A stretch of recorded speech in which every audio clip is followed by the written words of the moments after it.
Imagine this: 9 experienced hikers, full of life, setting out on a thrilling skiing expedition across the icy Ural Mountains.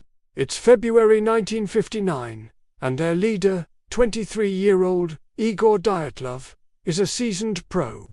They're all students from the Ural Polytechnic Institute, tough, smart, and ready for an adventure. Their journey begins with smiles and camaraderie, documented in the photos they took along the way. But as they venture deeper into the wilderness, the weather turns against them. Temperatures plummet to a bone-chilling -30°C. Blinding snow and fierce winds force them to deviate from their planned route.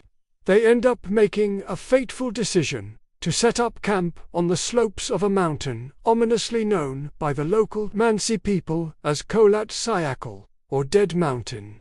This would be their final campsite. When the group failed to send their scheduled telegram, panic didn't set in immediately. Delays were common in these harsh conditions, but as days turned into weeks, a search party was dispatched. What they discovered on February 26th wasn't just a tragedy. It was the beginning of one of the most perplexing mysteries of the 20th century. The rescuers found the tent half buried in snow, but something was terribly wrong. It had been slashed open, not from the outside, but from within. It was as if the hikers, in a state of sheer terror, had clawed their way out into the deadly cold.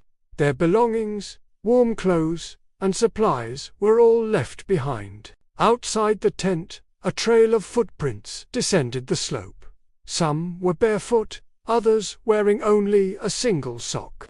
These weren't the tracks of people calmly evacuating. They were the tracks of a panicked, desperate flight. The footprints led towards the edge of a nearby forest, nearly a mile away. There, under a large cedar tree, the searchers found the first 2 bodies, Yuri Krivonishenko and Yuri Doroshenko. They were dressed only in their underwear, shoeless. Their hands were torn and bloodied, as if they'd frantically tried to climb the massive tree. The remains of a small, hastily built fire lay nearby, a feeble attempt to fight off the lethal cold. A few hundred yards away, on the path back towards the tent, the bodies of Igor Dyatlov, Zinedar Kolmogorova, and Rustem Slobodin were found. They seemed to have been trying to return to the relative safety of their camp. Slobodin had a fractured skull, but the others appeared to have simply frozen to death, their bodies locked in positions that suggested a desperate struggle against the elements. But the most disturbing discoveries were yet to come. For over 2 months, the search continued. Finally, buried under 15 feet of snow in a ravine, the last 4 hikers were found: Nicholas Thibeaux-Brignoles, Alexander Kolovatov, Alexander Zolotaryev, and Ludmila Dubinina. Their injuries were horrific and utterly baffling. Thibeaux-Brignoles had a catastrophic skull fracture. Zolotaryev and Dubinina had multiple symmetrically broken ribs. Doctors compared the force required to inflict such injuries to that of a high-speed car crash. Yet, perplexingly, their bodies showed no external signs of trauma. There were no bruises, no soft tissue damage, just shattered bones beneath pristine skin. And most gruesome of all, Ludmila Dubinina was found missing her tongue and eyes. Adding another layer of strangeness, some of their clothing was found to be radioactive. Not dangerously so, but enough to be considered abnormal. Soviet investigators were stumped. They officially concluded that the hikers had died as a result of an unknown compelling force. The case was abruptly closed, and the files were classified, fueling decades of speculation and conspiracy theories. So, what could this compelling force have been?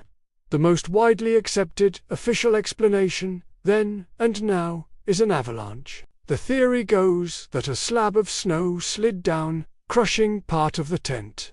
Panicked and possibly injured, the hikers cut their way out and fled. becoming disoriented in the darkness and blizzard. The internal injuries, it's argued, could have been caused by the immense pressure of the snow. In recent years, scientists have even created computer simulations showing that a rare type of slab avalanche could have occurred on that gentle slope. This theory seems to tie things up neatly, but for many, it just doesn't fit the facts. Why would experienced hikers camp in a location prone to an avalanche in the first place? And, if it was an avalanche, why did their footprints show them walking calmly away at first, not running in a panic? The tracks didn't show any evidence of an avalanche debris field, and the tent itself was not completely flattened. Furthermore, the pattern of injuries, especially the devastating internal trauma with no external wounds, does imperfectly align with typical avalanche victim patterns. And an avalanche certainly doesn't explain the missing tongue or the traces of radiation. This is where the other theories come in, ranging from the plausible to the paranormal.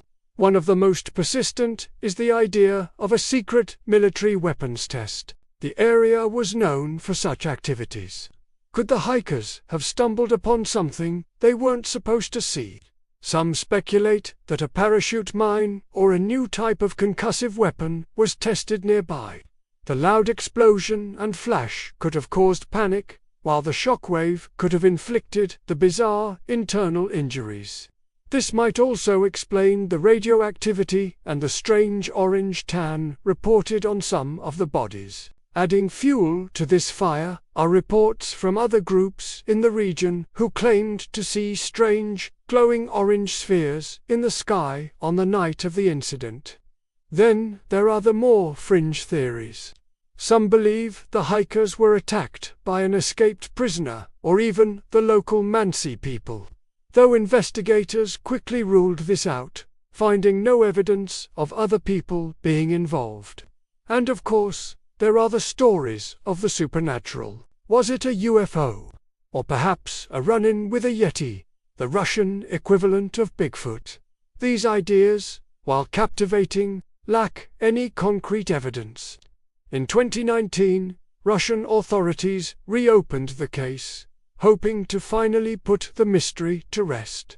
They conducted new forensic analyses and field experiments. Their conclusion: they reaffirmed the avalanche theory, attributing the rest to hypothermia-induced paradoxical undressing and terminal burrowing strange behaviors seen in people freezing to death. But, for the families of the victims and countless independent researchers, this answer is unsatisfying. It feels too simple, too clean. It dismisses the sheer terror that must have driven 9 seasoned mountaineers to abandon their only shelter and flee, shoeless, into a polar vortex. It doesn't fully account for the brutal, precise nature of their injuries, or the missing organs, or the radiation.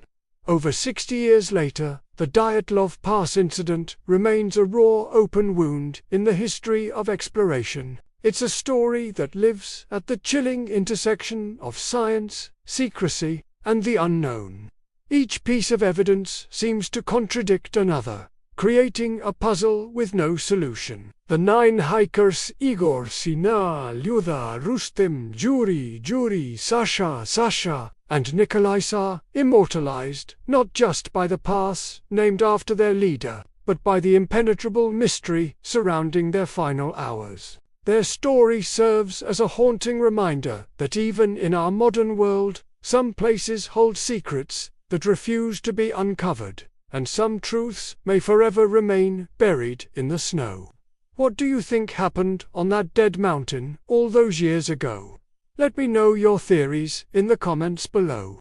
Thanks for watching, and if you enjoy exploring history's greatest mysteries, make sure to like this video and subscribe for more. See you next time.